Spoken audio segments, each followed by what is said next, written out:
უთხრეს, რომ მალე გაუშვებდნენ და არსებული აუცილებელი პროცედურები არსებობდა, რომლებიც უნდა გაევლო და შემდგომ რას ნერვიულობდა გაუშვებდნენ სახში.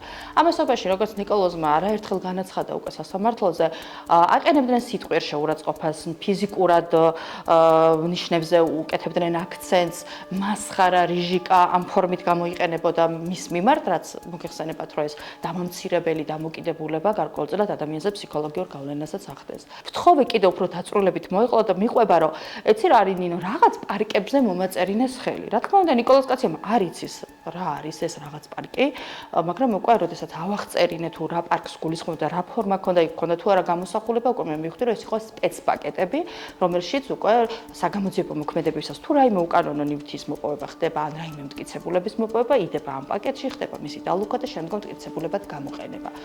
ნიკოლოზ ავუხსენი, რომ ეს იყო უკვე სპეცპაკეტი და აქ ეხლა უკვე რასაც უნდოდა იმას მოათავსებდნენ, ვინაიდან მან დალუქულ მდგომარეობაში არ მოაწერა ხელი.